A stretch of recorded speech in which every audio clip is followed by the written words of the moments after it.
IPL ಇತಿಹಾಸದಲ್ಲಿ RCB ಇದುವರೆಗೆ cup ಗೆಲ್ಲದೇ ಇರಬಹುದು. ಆದರೆ ಯಾವತ್ತೂ ಕೂಡ ವೀಕ್ ಟೀಮ್ ಅನಿಸ್ಕೊಂಡೇ ಇಲ್ಲ. ಯಾಕಂದ್ರೆ 18 ಸೀಸನ್ಗಳಲ್ಲಿ 10 ಸಲ ಪ್ಲೇ ಆಫ್ಗೆ ಸೆಲೆಕ್ಟ್ ಆಗೋದಂದ್ರೆ ಅದು ತಮಾಷೆ ಮಾತಲ್ಲ. ಈ ವರ್ಷನೂ ಕೂಡ ಸೇರಿ ಒಟ್ಟು 4 ಸಲ ಫೈನಲಿಸ್ಟ್ ಆಗಿದ್ದಾರೆ. ಬಟ್ 3 ಸಲ ಈಗಾಗಲೇ ಸೈಕಲ್ ಗ್ಯಾಪ್ ಅಲ್ಲಿ ಟ್ರೋಫಿಯನ್ನ ಮಿಸ್ ಮಾಡ್ಕೊಂಡಿದ್ದಾರೆ. ಪ್ರಸ್ತುತ ಕಪ್ ಕನಸಿನ ಹೊಸ್ತಿಲಿನಲ್ಲಿರುವಂತ ಆರ್ಸಿಬಿ ಈ ಹಿಂದೆ 3 ಸಲ ಫೈನಲಿಸ್ಟ್ ಆದಾಗ ಮಾಡಿಕೊಂಡಂತ ಮಿಸ್ಟೇಕ್ಸ್ ಏನು, ಟ್ರೋಫಿ ವಂಚಿತರಾಗಿದ್ದು ಯಾಕೆ ಅನ್ನೋದನ್ನ ಹೇಳ್ತೇನೆ. ನಾನು ಶಾಂತ, ನೀವು ಸುದ್ದಿಯಾನದ ಸಬ್ಸ್ಕ್ರೈಬರ್ ಆಗೋದಿಕ್ಕೆ ಮರಿಬೇಡಿ. 18ನೇ ಸೀಸನ್ ಐಪಿಎಲ್ ಟೂರ್ನಿ ಕ್ಲೈಮ್ಯಾಕ್ಸ್ ಹಂತಕ್ಕೆ ಬಂದಿದೆ. ಈ ಸಲ ಕಪ್ ಗೆಲ್ಲೋರು ಯಾರು ಅನ್ನುವಂತ ಕೋಟಿ ಅಭಿಮಾನಿಗಳ ಪ್ರಶ್ನೆಗೆ 2 ದಿನಗಳಲ್ಲಿ ಉತ್ತರ ಸಿಗಲಿದೆ. ಈಗಾಗಲೇ ಫೈನಲಿಸ್ಟ್ ಆಗಿ ಸೆಲೆಕ್ಟ್ ಆಗಿರುವಂತ ಆರ್ಸಿಬಿ ಭರ್ಜರಿ ಪ್ರಾಕ್ಟೀಸ್ ಅನ್ನು ಕೂಡ ಶುರು ಮಾಡಿದೆ. ಮತ್ತೊಂದು ಕಡೆ ಇವತ್ತು ಕ್ವಾಲಿಫೈಯರ್ 2 ಮ್ಯಾಚ್ ನಡೆಯಲಿದ್ದು ಗೆದ್ದವರು ಸೆಕೆಂಡ್ ಫೈನಲಿಸ್ಟ್ ಆಗಿ ಸೆಲೆಕ್ಟ್ ಆಗ್ತಾರೆ. ಜೂನ್ 3ಕ್ಕೆ ಅಂದ್ರೆ ಮಂಗಳವಾರ ಅಹಮದಾಬಾದ್ನ ನರೇಂದ್ರ ಮೋದಿ ಸ್ಟೇಡಿಯಂನಲ್ಲಿ ಫೈನಲ್ ಪಂದ್ಯ ನಡೆಯಲಿದೆ. ಈ ಮ್ಯಾಚ್ ಅಲ್ಲಿ ಗೆದ್ರೆ ಈ ಸಲ ಕಪ್ ನಮ್ದೆ. ಬಟ್ ಈ ಹಿಂದಿನ 3 ಫೈನಲ್ ಪಂದ್ಯಗಳಲ್ಲಿ ಆದಂತ ಎಡವಟ್ಟುಗಳನ್ನ ಮತ್ತೆ ರಿಪೀಟ್ ಮಾಡಬಾರದು ಅಷ್ಟೇ. 2009ರಲ್ಲಿ ಫಸ್ಟ್ ಫೈನಲ್ ಡೆಕ್ಕನ್ ಚಾರ್ಜರ್ಸ್ ಎದುರು ಸೋಲು. 2008ರಿಂದ ಐಪಿಎಲ್ ಲೀಗ್ ಸ್ಟಾರ್ಟ್ ಆಗಿದ್ದು ಟೂರ್ನಿ ಶುರುವಾದಂತ 2 ವರ್ಷಕ್ಕೆ ಆರ್ಸಿಬಿ ಫೈನಲಿಸ್ಟ್ ಆಗಿತ್ತು. 2009ರಲ್ಲಿ ನಡೆದಂತ ಟೂರ್ನಿ ವೇಳೆ ಭಾರತದಲ್ಲಿ ಲೋಕಸಭಾ ಚುನಾವಣೆ ನಡೀತಾ ಇತ್ತು. ಹೀಗಾಗಿ ಐಪಿಎಲ್ ಟೂರ್ನಿಯನ್ನ ದಕ್ಷಿಣ ಆಫ್ರಿಕಾಗೆ ಸ್ಥಳಾಂತರ ಮಾಡಲಾಗಿತ್ತು.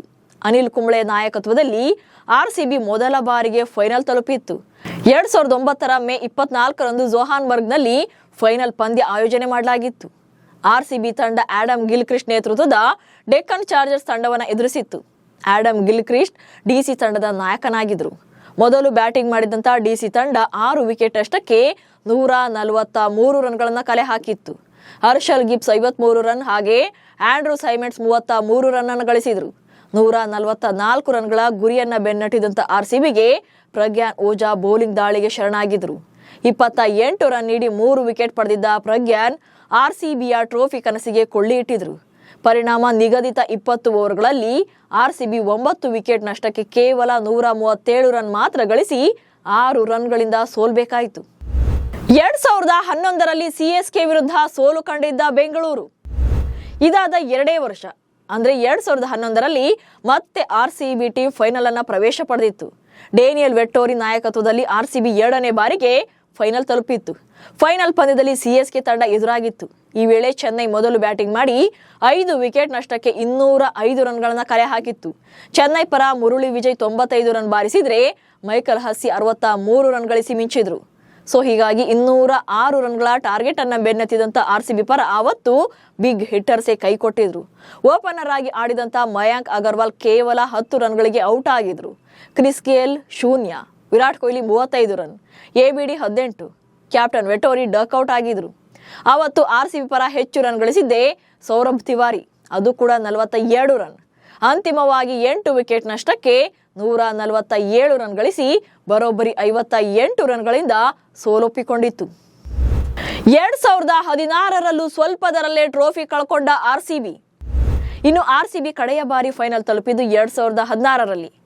ಆ ಸೀಸನ್ ಅಲ್ಲಿ ಕ್ಯಾಪ್ಟನ್ ಆಗಿದ್ದಂತ ವಿರಾಟ್ ಕೊಹ್ಲಿ ಅತ್ಯದ್ಭುತ ಫಾರ್ಮ್ ನಲ್ಲಿದ್ರು. ಆ ಆವೃತ್ತಿಯಲ್ಲಿ ಆಡಿದಂತ 16 ಇನ್ನಿಂಗ್ಸ್ಗಳಿಂದ ವಿರಾಟ್ ಕೊಹ್ಲಿ 81.08ರ ಸರಾಸರಿ ಹಾಗೆ 152ರ ಸ್ಟ್ರೈಕ್ ರೇಟ್ ನಲ್ಲಿ 973 ರನ್ ಕಲೆ ಹಾಕಿದ್ರು. ಇದರಲ್ಲಿ 4 ಶತಕ ಹಾಗೆ 7 ಅರ್ಧ ಶತಕಗಳು ಸೇರಿದ್ವು. ಮೇ 29ರಂದು ಬೆಂಗಳೂರಿನಲ್ಲಿ ನಡೆದಂತಹ ಫೈನಲ್ ಪಂದ್ಯದಲ್ಲಿ ಆರ್ಸಿಬಿ ಸನ್ರೈಸರ್ಸ್ ಹೈದರಾಬಾದ್ ತಂಡವನ್ನು ಎದುರಿಸಿತ್ತು. ಮೊದಲು ಬ್ಯಾಟಿಂಗ್ ಮಾಡಿದಂತ ಎಸ್ಆರ್ಎಚ್ ತಂಡ 7 ವಿಕೆಟ್ ನಷ್ಟಕ್ಕೆ 208 ರನ್ಗಳನ್ನ ಕಲೆ ಹಾಕಿತ್ತು. ಸೊ 209 ರನ್ಗಳ ಟಾರ್ಗೆಟ್ ಬೆನ್ನತ್ತಿದಂತ ಆರ್ಸಿಬಿ ಪರ ಕ್ರಿಸ್ ಗೇಲ್ ಮತ್ತು ವಿರಾಟ್ ಕೊಹ್ಲಿ ಜೋಡಿ ಅದ್ಭುತ ಇನ್ನಿಂಗ್ಸ್ ಅನ್ನು ಆರಂಭ ಮಾಡಿತ್ತು. ಇಬ್ಬರ ಜೊತೆಯಾಟದಲ್ಲಿ 114 ರನ್ಗಳು ಬಂದಿದ್ವು. ಆದ್ರೆ ನೆಕ್ಸ್ಟ್ ಬಂದಂತ ಬ್ಯಾಟರ್ಸ್ ಕಂಪ್ಲೀಟ್ ಆಗಿ ಫೇಲ್ಯೂರ್ ಆಗಿದ್ರು. ABD 5 run, KL Rahul 11 run, Shane Watson 11 run, Sachin Baby 18 run, Stuart Binny 9, ಹೀಗೆ ಎಲ್ಲರೂ ಕೂಡ ಪೆವಿಲಿಯನ್ ಪರೇಡ್ ನಡೆಸಿದ್ರು. ಪರಿಣಾಮ ಆರ್ಸಿಬಿ 7 ವಿಕೆಟ್ ನಷ್ಟಕ್ಕೆ 200 ರನ್ಗಳನ್ನಷ್ಟೇ ಗಳಿಸಲು ಸಾಧ್ಯವಾಯಿತು. ಅಂತಿಮವಾಗಿ ಹೈದರಾಬಾದ್ ವಿರುದ್ಧ 8 ರನ್ಗಳಿಂದ ಸೋಲೊಪ್ಪಿಕೊಳ್ತು. ಸದ್ಯ ಕಳೆದ 17 ಸೀಸನ್ಗಳಲ್ಲಿ 3 ಸಲ ಟ್ರೋಫಿಯನ್ನ ಮಿಸ್ ಮಾಡಿಕೊಂಡಿರುವಂತ ಆರ್ಸಿಬಿ ಈಗ 18ನೇ ಸೀಸನ್ಗೆ 4ನೇ ಸಲ ಫೈನಲಿಸ್ಟ್ ಆಗಿ ಕಾಲಿಟ್ಟಿದೆ. ಜೂನ್ 3ಕ್ಕೆ ಚಾಂಪಿಯನ್ ಪಟ್ಟಕ್ಕಾಗಿ ಫೈಟ್ ನಡೆಸಲಿದೆ. ಈ ಸಲ ಕಪ್ ನಮ್ಮದೇ ಆಗಲಿ ಅಂತ ಕೋಟ್ಯಂತರ ಅಭಿಮಾನಿಗಳು ಕೂಡ ಕಾಯ್ತಾ ಇದ್ದಾರೆ. ನಮಸ್ಕಾರ.